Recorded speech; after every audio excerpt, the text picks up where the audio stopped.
नमस्कार, मैं दिगंबर सिंह और आप देख रहे हैं बिहारी खबर का यह खास शो बात खबरों की। सीबीएसई परीक्षाएं रद्द कर दें केंद्र सरकार, अरविंद केजरीवाल। नई दिल्ली के मुख्यमंत्री अरविंद केजरीवाल ने कोरोना के बढ़ते मामले के चलते केंद्र सरकार से सीबीएसई की परीक्षाओं को रद्द करने का आग्रह किया है। मुख्यमंत्री का कहना है कि दिल्ली में कोरोना युवाओं और बच्चों को ज़्यादा से ज़्यादा अपना शिकार बना रहा है। इस कारण मैं केंद्र सरकार से अनुरोध करना चाहता हूं कि वो सीबीएसई की परीक्षाओं को रद्द करे, क्योंकि इस परीक्षा में 6 लाख से ज़्यादा बच्चे और लगभग 1 लाख शिक्षक शामिल होने वाले हैं। ये जगह कोरोना के बड़े हॉटस्पॉट के रूप में पनप सकती है। ये स्थिति बहुत खतरनाक होगी। मेरी केंद्र सरकार से हाथ जोड़कर विनती है कि केंद्र सरकार ये परीक्षाएं कैंसिल करे। मुख्यमंत्री ने कहा कि केंद्र सरकार कुछ ऐसी व्यवस्था बनाए जिसमें छात्रों को पिछले रिकॉर्ड के आधार पर आगे की कक्षाओं में भेजा जा सके, जिससे बच्चों का भविष्य न खराब हो। इसमें कोई समस्या भी नहीं है। कोरोना संकट से जूझ रहे विश्व के कई देशों ने ऐसा फैसला लिया है, जहां उन्होंने ये तो बताया है कि परीक्षाओं की तारीख रद्द कर दी या फिर बदल दी है। उल्लेखनीय है कि कोरोना मामलों में ताज़ा उछाल को देखते हुए कक्षा 10वीं और 12वीं की परीक्षाएं जो 4 मई 2021 से शुरू होने वाली थी, उसकी तारीखों में सीबीएसई और शिक्षा मंत्रालय बदलाव करने की तैयारी कर रहा है। हालांकि इसको लेकर फिलहाल कोई भी आधिकारिक सूचना नहीं दी गई है। 3.5 घंटे बाद अचानक खत्म हुआ ममता बनर्जी का धरना। अपने चुनाव प्रचार पर 24 घंटे की रोक संबंधी आयोग के फैसले से खिलाफ मुख्यमंत्री ममता बनर्जी ने करीब 3.5 घंटे बाद अपना धरना अचानक खत्म कर दिया। कोलकाता के धर्मतला में स्थित महात्मा गांधी की मूर्ति के सामने सुबह 11:30 बजे से वह धरने पर बैठी हुई थी और दोपहर के 3 बजे के बाद वो अचानक अपना धरना खत्म कर सुरक्षा गार्डों के साथ गाड़ी में बैठकर वापस रवाना हो गई। ममता बनर्जी ने जहां धरना दिया वह क्षेत्र भारतीय सेना के अधीन है और पूर्वी कमान की अनुमति के बगैर वह व्हीलचेयर पर बैठकर धरना दे रही थी। मोदी सरकार के 7 साल अर्थव्यवस्था के लिए निराशाजनक, चिदंबरम। वरिष्ठ कांग्रेस नेता पी चिदंबरम ने मंगलवार को ट्वीट कर एक माह पूर्व 7 साल पूरा करने वाली भाजपा नीत राजग सरकार के फैसलों और नीतियों पर सवाल उठाया है। उन्होंने कहा है कि पिछले 7 साल में देश ने सिर्फ मुद्रास्फीति का जोड़, औद्योगिक उत्पाद में गिरावट, रुपए में गिरावट और शेयर बाजार में गिरावट को देखा है। इतना ही नहीं, इसमें लगातार बढ़ता टैक्स, दिन प्रतिदिन बढ़ती बेरोजगारी, ज़्यादा से ज़्यादा लोगों के गरीबी और कर्ज में डूबने की बातें भी शामिल हैं। और यह सब विमुद्रीकरण के फैसले के बाद शुरू हुआ। पूर्व केंद्रीय मंत्री ने यह भी कहा कि वर्ष 2016 के नवंबर माह से पहले स्थिति संतोषजनक थी, लेकिन 8 नवंबर की रात विमुद्रीकरण की घोषणा के बाद के 5 साल भारी कुप्रबंधन का परिणाम आज देश झेल रहा है। उन्होंने कहा कि नोटबंदी के बाद से हर कदम गलत रहा, उसके बावजूद सरकार यह स्वीकार करने को तैयार ही नहीं है कि उसकी नीतियां और फैसले निराशाजनक रूप से गलत है। प्रधानमंत्री नरेंद्र मोदी को गलत ठहराते हुए पी चिदंबरम ने कहा कि वे आलोचनाओं को बर्दाश्त नहीं कर पाते और न ही प्रतिष्ठित अर्थशास्त्रियों की अच्छी सलाह मानते हैं, लेकिन देश का प्रतिनिधित्व करने वाले कि यह जिम्मेदारी होती है कि वो देशवासियों की भी सुने, लेकिन इस सरकार ने तो सुनने का प्रचलन ही नहीं है।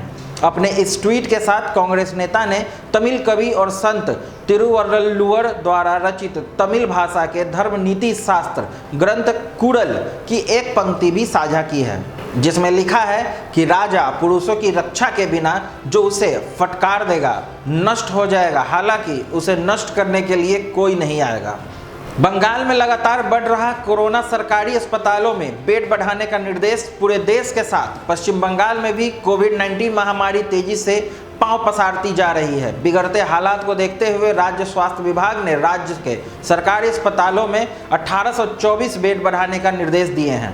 राज्य स्वास्थ्य विभाग के सूत्रों ने बताया कि कोलकाता के राजकीय एमआर बांगुर अस्पताल में 272 बेड बढ़ाए जाएंगे। इसके अलावा कोलकाता मेडिकल कॉलेज में 360 बेड की बढ़ोतरी होगी।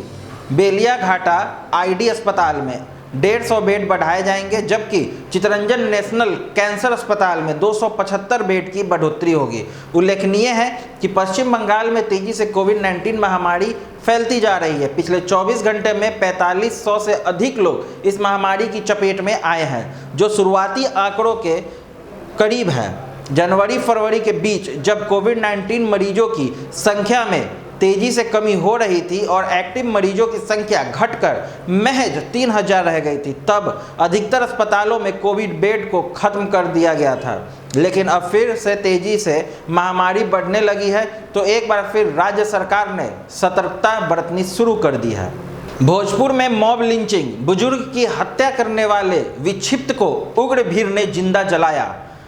बिहार के आरा जिले के उदवंतन नगर थाना क्षेत्र के बकरी गांव के बगीचे में एक विक्षिप्त व्यक्ति द्वारा एक बुजुर्ग की पीट कर हत्या कर दिए जाने और उसे बगीचे में ही जला देने से आक्रोशित ग्रामीणों ने विक्षिप्त को पकड़कर पिटाई करने के बाद उसी के अंदाज में आग के हवाले कर उसे जला देने का सनसनीखेज मामला सामने आया है। पुलिस सूत्रों से प्राप्त जानकारी के मुताबिक विक्षिप्त व्यक्ति उदवंत नगर थाना क्षेत्र के ज्ञानचक गांव का निवासी बताया गया है और उसने एक बुजुर्ग को बकरी गांव के बगीचे में पहले पीट कर अधमरा कर दिया और इसके बाद पत्ता इकट्ठा कर आग लगाकर उसे जला दिया। विक्षिप्त द्वारा बुजुर्ग डिगरी चौधरी की नृशंस हत्या को देख ग्रामीण उग्र हो उठे और विक्षिप्त की खोज शुरू कर दी। विक्षिप्त हत्या करने के बाद पास के एक ईंटे भट्ठे पर चला गया था और वहां भी लोगों के साथ मारपीट कर रहा था। वहीं पे ग्रामीणों ने उसे पकड़ लिया और पीट कर अधमरा करने के बाद उसे उसी के अंदाज में जलाकर मार डाला। सोमवार को हुए इस कांड को लेकर भोजपुर एसपी राकेश दुबे के निर्देश पर पुलिस घटनास्थल पर पहुंची और 100 को बरामद कर अल्प परीक्षण करने को ले आरा सदर अस्पताल भेज दिया। इस साल जून में इंग्लैंड का दौरा करेगी भारतीय महिला क्रिकेट टीम। भारतीय महिला क्रिकेट टीम इस साल जून में इंग्लैंड दौरे पर जाएंगी। इंग्लैंड दौरे पर भारतीय टीम एक टेस्ट, 3 एक दिवसीय और 3 T20 मैचों की श्रृंखला खेलेगी। वर्ष 2014 के बाद यह पहली बार होगा जब भारत और इंग्लैंड के बीच टेस्ट मैच खेला जाएगा। भारतीय टीम ने दक्षिण अफ्रीका के खिलाफ 2014 में खेले गए टेस्ट मैच के बाद अब तक कोई टेस्ट मैच नहीं खेला है।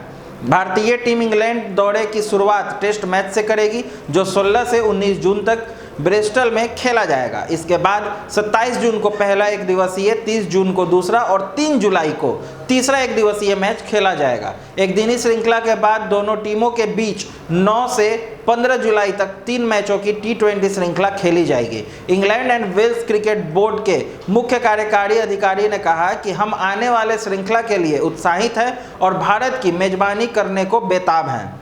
आगे की और ऐसी खबरों के लिए हमसे जुड़े रहें। बिहारी खबर के फेसबुक पेज और यूट्यूब चैनल को लाइक, शेयर और सब्सक्राइब करना ना भूलें। धन्यवाद।